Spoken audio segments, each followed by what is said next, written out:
Well, hello and welcome to Old People This Week. My name is Jeff, and that rascal there, that's Mike. Good morning, Mike. Morning, Jeff. Morning, everyone. As everyone knows, Old People This Week is for 60-year-old plus people who are mentally spry like Mike and I. As I was telling Mike the other day, AARP magazine this week, the bulletin, the front page is chronic pain. Now, we'll talk about chronic pain if we have to. We don't want to, We just don't but that's not write us. about it in letters 6 inches tall. Yeah, but they do a great service. That's what that is for. Yeah, yeah. So that's AARP. We are us, and we talk about other more funny, cool stories that you need to know as you head into the weekend. So you'll sound smart when you're talking with your friends or hanging out at the golf course, pickleball court, playing Parcheesi, or of course, for Mike and I, that's happy hour, where we spent a nice Sunday actually. With an ice cold, frosty, shaken, not stirred martini. And good guests there. We had And good Valerie, guess. my wife, Mary, and we had Tom and Sandy Newton. Sandy Newton, who's a local television star. Sandy was really great. It was nice to meet her. Please subscribe if you haven't already. We're creeping up there in subscribers, Mike. Pretty soon we're going to have 100, and when that happens, when we cross that threshold, all 100 are invited to Mike's house to crowd into his sauna and get to know each other. If you don't like looking at our faces every Thursday, you can subscribe on Apple or you can check us out on Spotify. Please send us an email to oldpeoplethisweek@gmail.com. We take any questions, comments. We know everything there is to know. Please write to us. We have some new subscribers, actually, by the way. I know their names. It's Kenneth Doring, Jenny Santuz, Nabila Ali, Joey Riley, Naya Red.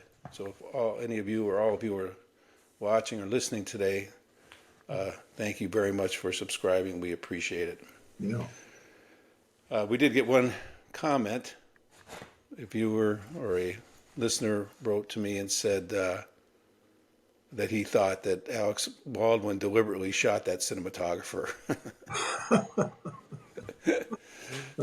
Like there was a love triangle or something going on, and Baldwin knew that there was a bullet in that gun and shot it anywhere. That trial starts pretty soon, right? Well, I think this summer, I think it starts, yeah. Yeah. Yeah, they're accusing him of manslaughter, that he Yeah. knew that there was if he didn't know, he should have known that there was a live bullet in the gun before he went firing it. Yeah. I want to see him present the gun fired itself defense. Yeah, who knew? Yeah. Yeah. As stupid as that was, because we've talked about this, that he should have never have taken that defense, but I still don't think he's guilty of anything. I don't think that an actor sitting there after lunch that day and sits down and somebody puts a gun in his hand, and the cinematographer was giving him directions as to what she wanted him to do with it, and she's the one who said fire it when it's pointing at the camera. I don't know if he's responsible. He just was just doing what he was told to be doing. Yeah. I don't know. There's such rigid protocols. Even if you're an actor and someone hands you a gun, you should make damn sure that's not a live round. I mean, Yeah, it's just not excusable. So I that's don't what I said when you tried to hand me a gun the other day. know. Yeah. You said, "What's that?" What's that? Oh my God! Is Those that your guys weed? are out there again. Is that the weed whacker guys? Yep. You're gonna have to start giving them second billing. He's lurking out of my window there. Threat- Oh, Threatening to pull the starter cord yeah. on his 20 horsepower gasoline engine leaf blower. We have a lot to talk about today. And the first thing is this. Well, you sent me an art. To tee it off, you sent me an article this morning that said elephants call each other by name. Some researchers have found. Yeah. But this goes to the larger issue because I'm about to go through a bunch of animal hijinks that we've that need reporting on that we discovered this week, and it plays into my theory that, like Planet of the Apes, the animals are taking back what they lost Yeah, they're coming for. slowly. Yeah, they're coming for us slowly but surely. And I wouldn't be surprised one day if I, leaned down to pet my dog Truman, if he just looked at me and said, I'm after you." Yeah. Your days are numbered. On the news last night about that that rodeo bull who jumped the fence into the crowd in at a rodeo in Sisters, Oregon, over the weekend, and ran down through the concession area, hooked a woman on his horns, flipped her up over his head, and then hit her again on her way down. It was crazy. You know what? They'll probably discover that the bull knew who the woman was, and it was a targeted thing. Yeah. That's what Was I'm saying. They're becoming really clever, like those apes do in that movie. First one that we were looking at was there was an 83-year-old woman who, by the way, an 83-year-old woman has no reason to be getting out of her car in Yellowstone National Park when there's a buffalo around, but she did, and the bison got up on her, gored her, threw her up in the air, and tossed her away. And they had yeah. to airlift the poor woman to a hospital. They didn't give her name. They just said she was from Greenville, South Carolina, where they probably don't have many bison roaming around, and so maybe she didn't know what it was. But yeah, Yeah, you got to stay away from those bison. yeah, they're bigger than your car. Yeah, They're and huge. clearly mean.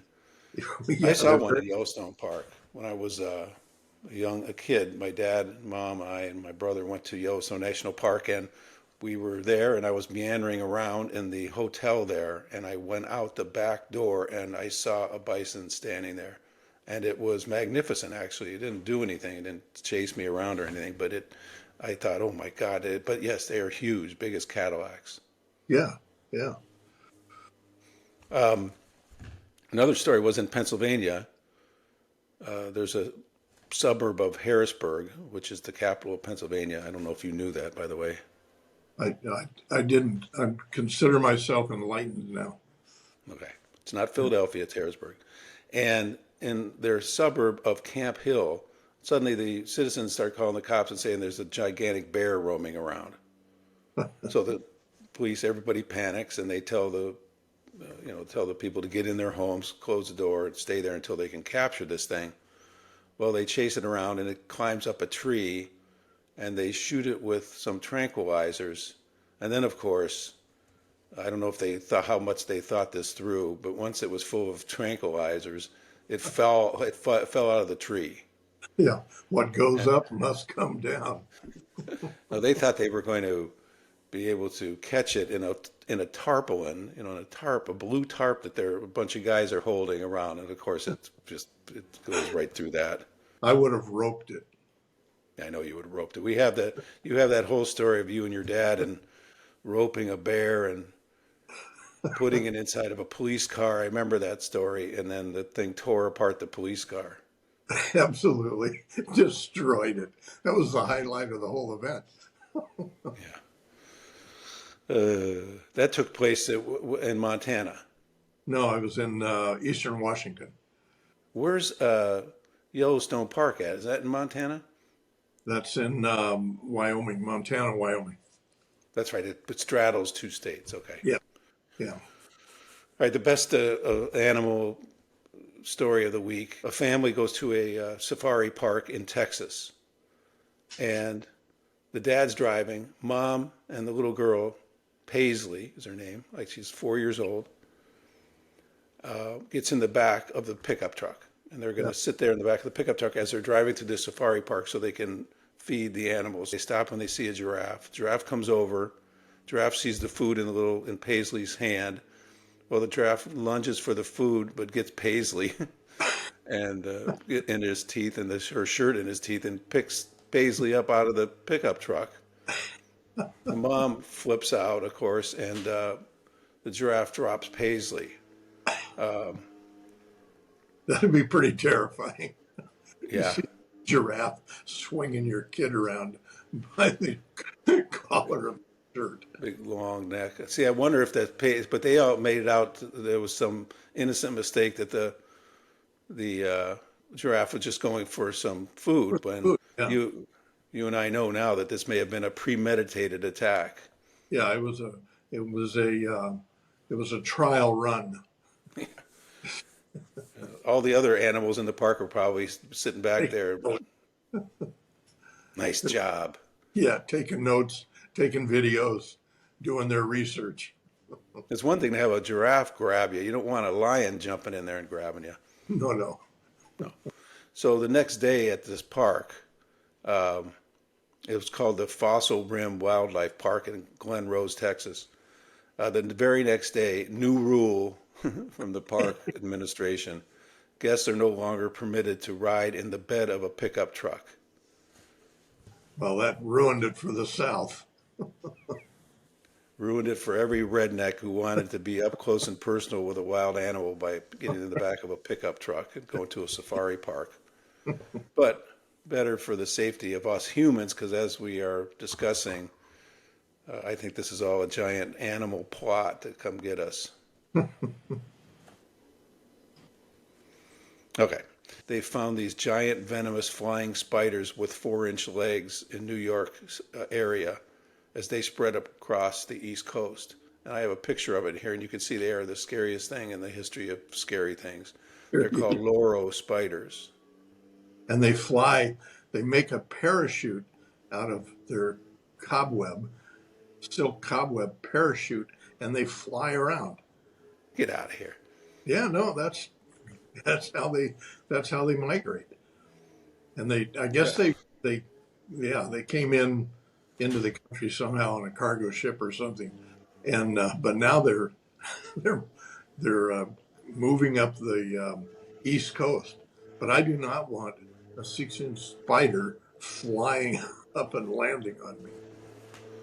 That sounds like something that some. Oh, hang on.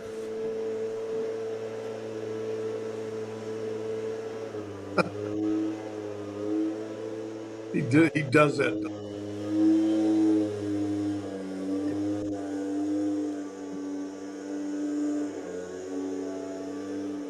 That thing sounds like a chainsaw. There's literally nothing over there. That's the thing. Anyway, that's our news of the animal world today. Keep your eyes peeled. Keep ready to go in case you see something askew. If you're walking down the street, you see a cat looking at you funny. Be prepared in case it Yeah, lunges at you. Pat Sajak leaves Wheel of Fortune after 41 years. yeah. What a career, huh? Holy cow! That's pretty amazing. And what I didn't realize was that he was not even the original host. It was this guy Chuck Woolery. I don't know if you remember that. I do remember him. He was a really good looking guy, but I remember him. Yeah. But of He used to course, do, I'm older than you. no, I remember Woolery. He used to do this thing. He'd go before commercial break. He would always say, "We'll be back in 2 and 2." Yeah, That was his shtick. yeah. And he hosted some other show that was really super popular. Wheel of Fortune wasn't hit. Sajak took that to the heights it became. He and Vanna. Oh, she's sticking around, by the way. And they asked why, and the quote was, "She's going to hold down the fort." Ford. Yeah. Yeah. Well, So that's a passing. I don't know. And that's now Ryan Seacrest took over, correct? yeah, yeah. I guess he starts in September.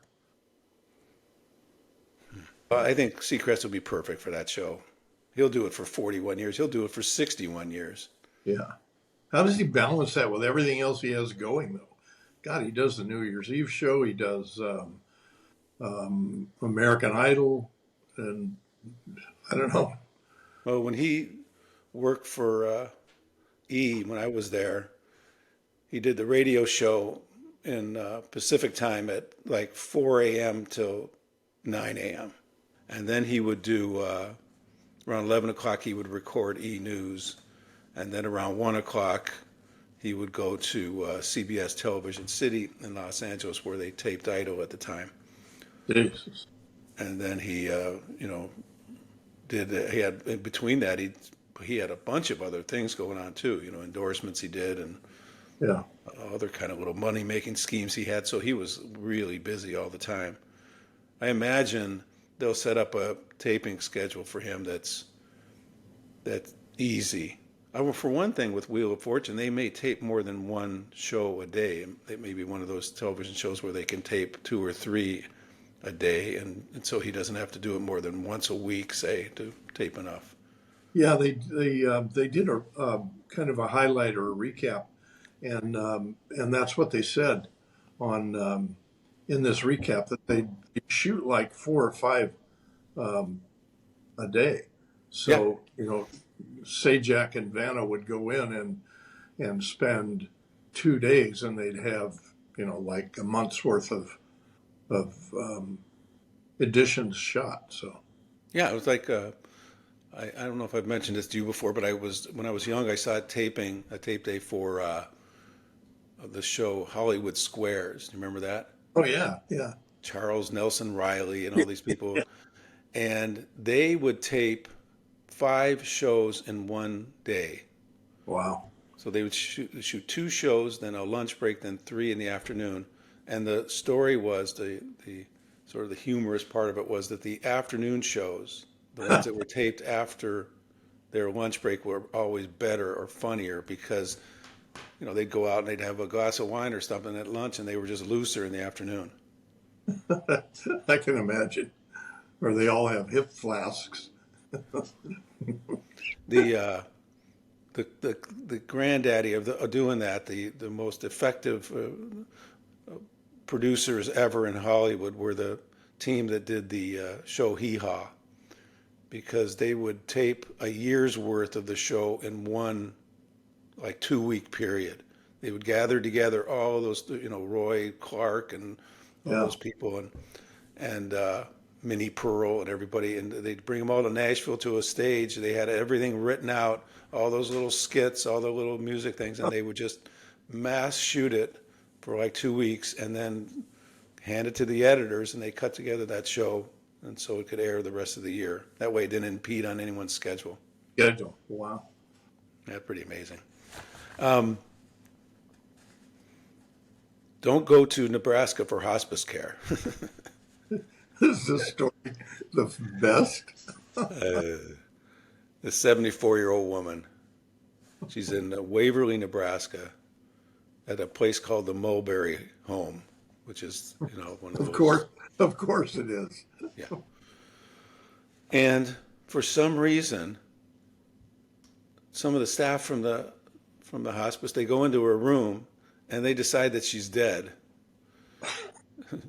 So they call up the doctor, and the doctor, without even coming over there, signs a death certificate. Now, armed with the death certificate, the staff people call the funeral home. Funeral home sends over, a hearse or whatever, and they pick up what they think is the body. They bring it back there to their funeral home and put her up on a table. Then, oops, she sits up and she's breathing away. Her name is Constant Glance, and she sits up, says, "Hello, I'm still alive. What the hell's going on? Yeah. Where am I? Where am I?" This doesn't look like the mulberry to me. So, to their credit, the funeral home didn't try to hide it or didn't kill her anyways, but they called the cops. Cops came over, they investigated the whole thing and basically said it was a big giant mistake, but they said that they told the doctor that you can no longer issue death certificates over the phone. Got to go over there and actually examine these people. Yeah. Look in the dictionary under duh, and you'll see do not Yeah. death certificate over the phone. Yeah. And then Our next story is about death too, but it's the death of the movie business, by the way. Oh yeah, this was interesting. When you sent this over, um, of course, I know you hate going to movie theaters anyway, but um, the numbers were really interesting. But yeah, well, I'll get into that in a second. So in its opening weekend, this Furiosa, a Mad Max saga, which is the latest in that Mad Max series of movies, with Charlene Theron, which they predicted was going to have it was predicted to gross over $40 million over the Memorial Day weekend. Yeah, But instead, it ran way short. It came in around 30 million. And in contrast, the previous Mad Max movie grossed 45 million in its opening weekend, and then another 31.2 million over the 4-day Memorial weekend, and it remained in the top 10 of the domestic box office for 7 weekends, where this one is already dropping off. It's getting crushed by, embarrassingly enough, by the Garfield movie and the movie If. which has gotten horrible reviews. So you have to wonder. But it's to me, it's indicative of the problem of what the pandemic, how it ravaged people's habits in terms of going to a movie theater. Yeah, And you said I don't like to go. No, I don't. And I'll just tell you why. The last time I went to a movie theater was in about 10 years ago to see La La Land. I got dragged to see that. It wasn't horrible, actually. It was fine. maybe that's what put you off theaters. That was a horrible movie. No, what put me off was I sit down in that movie theater and there's a guy sits down right next to me and he's like shoving food in his face and I could feel him there with his elbow and he's smelly and he's eating all this popcorn and hot dogs, whatever. So I got up in the middle of the movie and went to sit by myself. And then the guy, I think, out of spite, saw me doing it. He started coming over to sit by me again.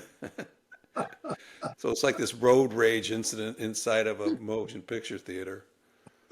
And Food then fight. I finally got up and I walked out altogether and I watched the end of the movie from the hallway, behind the seats, much to the chagrin of my wife and kids who were like, "Come on." Yeah, But that was it. I vowed never to go back into a theater, and I haven't. Also at the same time, though, people's home theaters are, you can have a very nice experience at home watching a movie. yeah. Unless you're, it's like we went to Fall Guy the other day, and like 45 minutes too long, but it was a fun story, and it was a great look at how stunts are actually engineered and performed in the movies. Um, and there were a lot of people in the theater, so I'm wondering if this overall decline, might have something to do with the fact that they're just making a bunch of shitty movies, and people aren't going to see them. The good ones still seem to draw audiences, but we saw the previews of that Furiosa thing. Is like Jesus. I just wonder if the audience who made the first ones really popular and drove the numbers up, if the audience has moved on, and do you need to see 3 more sequels? You know? I don't know. One thing you hit on there is the length of movies. Movies used to, I mean, the length of movies has become an issue.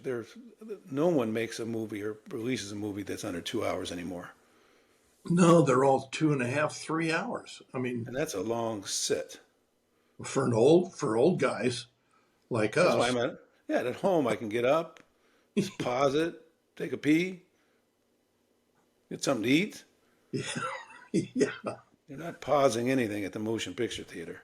yeah, no. You got to sit there and just hold it in, and you can't do anything. You're just stuck there. Well, first of all, you go to the theater and you sit through 40 minutes of previews, and you're lucky if you see one in that 40 minutes that might interest you enough to come back. I mean, most of the crap that's being made is either some weird sci-fi story, an animated something that doesn't make much sense. It just seems like it's kind of all over the map, and maybe it's just maybe that's my old guy rant for the week. Yeah, you're a curmudgeon and you do rant like this every week. So I just sit here and, okay. Yeah, okay. Because if there was a movie you liked, you'd like it and you'd go to it. You get dragged to these movies by your wife and then you complain about it. Oh yeah, well, Yeah. you know, I, dom- domestic bliss does have its advantages. yeah. Yeah, I just get all my bitching over and to get away, find it out so I don't have to go to the theater. Well, I'm getting ready, by the way. I am steeling myself to see the new Kevin Costner Western that's coming out, and it's almost 3 hours long. But I will Well, go. yeah, it's because you're a cowboy. You like cowboy movies. Got to see that. All right. So the New York Times this week had, well, so did the Los Angeles Times. So did every publication I read over the weekend had an article about Glen Powell. Do you know who he is? Yeah, this is Because they're trying to make him into the next big, huge movie star. They've, yeah, Tom Cruise and Brad Pitt are in their 60s now, and George Clooney, he doesn't do movies anymore. So it's really they're trying to find the young version, someone that they can hopefully prop up this mess of a box office situation they've gotten into by finding a new male star, and they want it very badly, and by they I mean the industry wants it very badly to be this Glen Powell, yeah, and he starred in this movie Anyone But You with Sydney Sweeney, and she was probably stole the movie from him anyways, but it was a rom-com and it did very well, and I didn't understand the plot of it, by the way. It was kind of silly, but it was a big hit. So I saw that about 2 weeks ago on at home, and then the other night I watched a movie that he starred in and basically carried, called Hitman, directed by Richard Linklater, who is the guy who directed Dazed and Confused. But anyways, it was a movie in which Powell was, through a mix-up, people start to think he's a hitman, and it's yeah. My wife, my wife has that on our must-watch list now. yeah, it Thank. wasn't bad. You'd like it. Okay. But then the third one, I saw him in a movie again that was directed by Richard Linklater called Everybody Wants Some, which was a movie about these horny college baseball players that takes place over a long weekend before class begins at this Texas college. And it was supposed to be the follow-up to Dazed and Confused, which was the brilliant Texas-based Yeah. Linklater-directed movie about these guys on the last weekend before high school ends for the summer. And that one starred Matthew McConaughey and Ben Affleck and Parker Posey. It was a huge hit. But the follow-up, the Everybody Wants Some, featuring this Glen Powell, just sucked. It just did not do it. And I tried to get through it, and I couldn't make it all the way through it. So, anywho, this Glen Powell, he may be the next big thing. Yeah. Well, we'll see. We'll see. You need a star who can, that walks out and just takes over. You can't take your eyes off him, and Yeah. he just can carry a movie all the way through. Like what Cruise was in his prime. When the Duke walked on the Duke, frame, you knew who was the star of that movie. the Duke, my next door neighbor. What do you mean, your next door neighbor? When I lived in Newport Beach, he and he and his wife lived literally right next door to me on Balboa Island. Pilar. And John would go across Highway 1 to Tony Roma's Steakhouse every night, rib joint, and get smashed. And Pilar would come over, knock on the door, and say, "Could you over and get John and bring him home?" So I'd load him into his Oldsmobile Vista Cruiser station wagon, drive him back over the bridge, deposit him in his driveway. Did you live on Balboa Island? Yeah, Do you yeah. remember a bar there named the Brass Monkey? There was a brass monkey and the oyster bar right off the end of the bridge.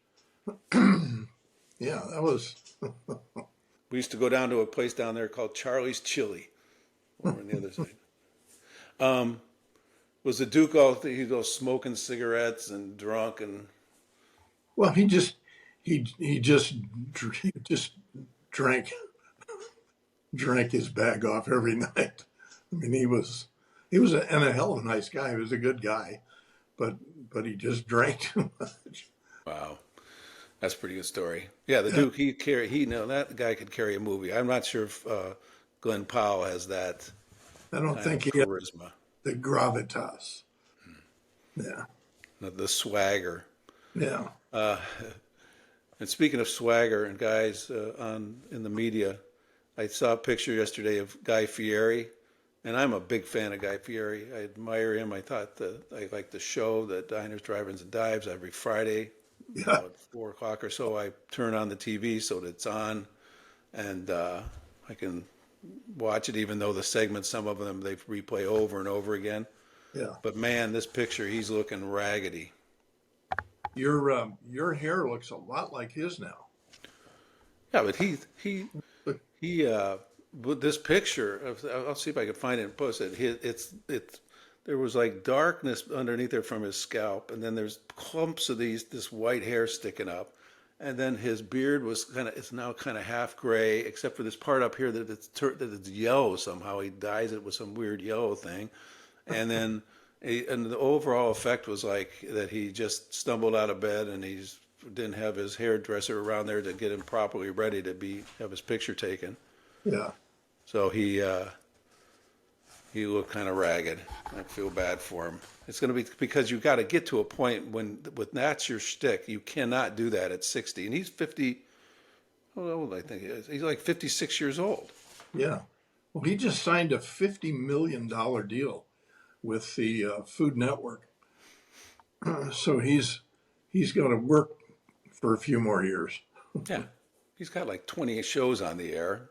Yeah, Guy's Grocery Games, and he does a show from the back of his that's shot at his outdoor kitchen at his home in Santa Rosa, and he's got that other show now this summer where they in disguise and they try to find the best food in the town. I mean, he's worth the 50 million, I guess, just for the amount of money he probably generates for the Food Network.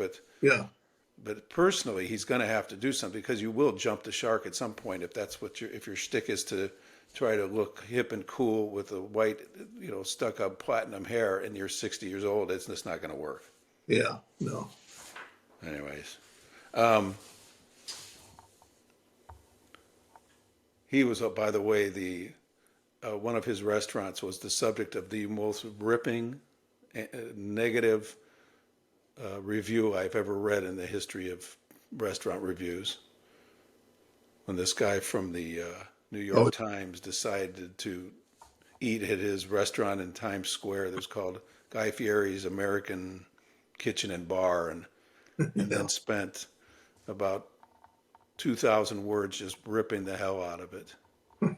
You can Google it. It's incredible to read. vicious. Yeah, But it was vicious. And to Fieri's credit, he basically, he I don't didn't care. care. I don't Yeah, care. yeah, All right, our last story for today, and the title of this article I read says it all. Hooked on porn, the downside of a remote Brazilian tribe finally accessing the internet. yeah. Pretty much says it all. Yeah. So there's these tribes down in the Amazon,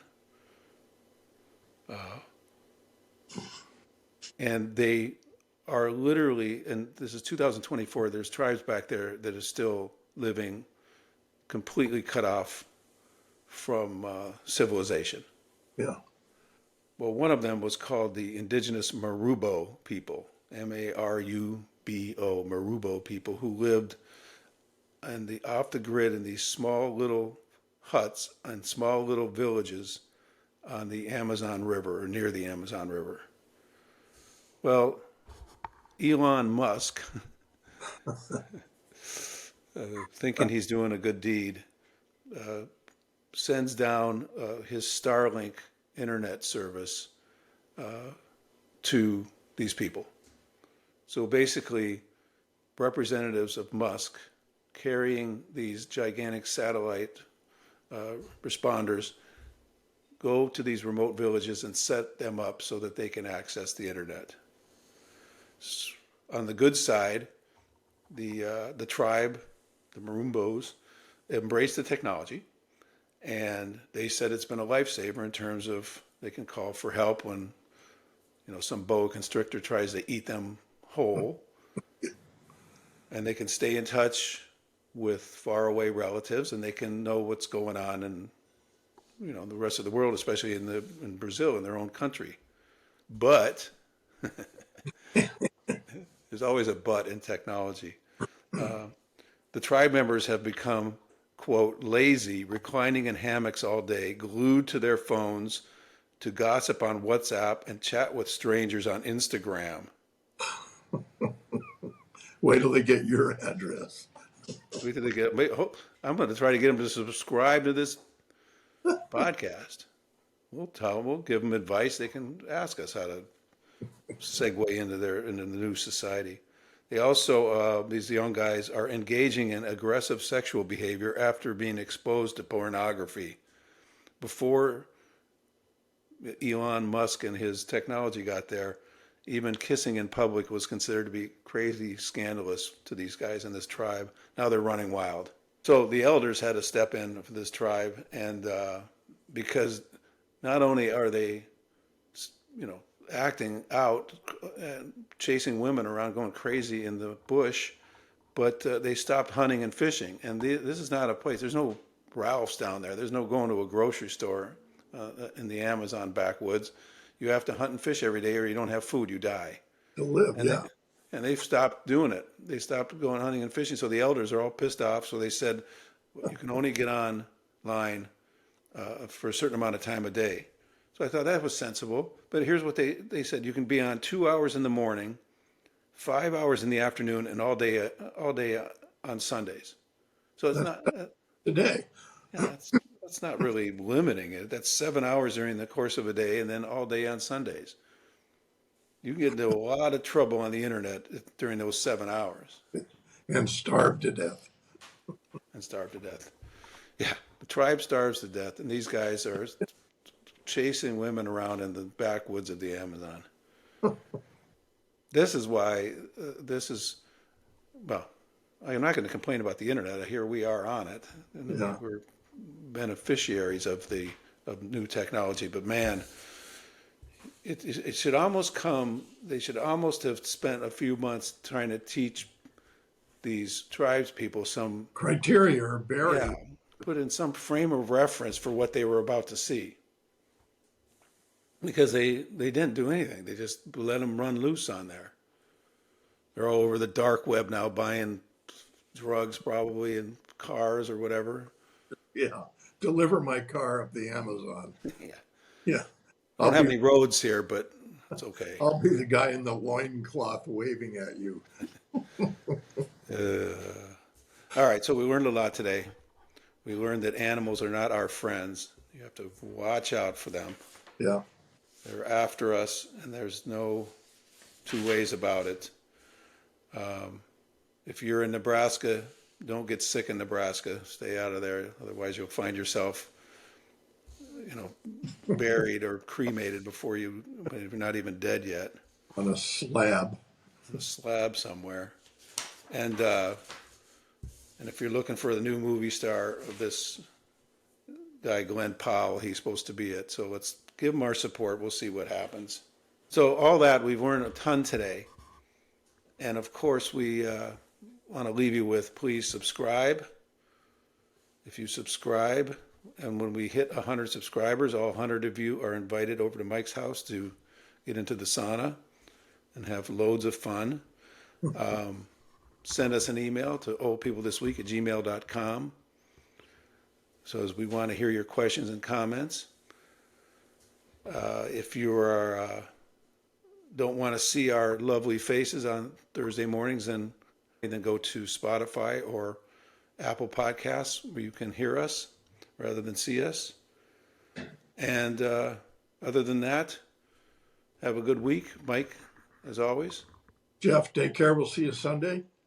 So you said, oh, we do want to mention before we go that there was a reason that we had brought Sandy Newton into our web, because we wanted, she's a local TV personality, and we wanted to use our wiles to convince her to let us go on her television show and promote this podcast. And she's going to have us on later this month, and we'll give everybody a heads up. And then I will, and when it airs, I'll cut part of it and put it on this show so you can see how handsome Mike and I are on TV.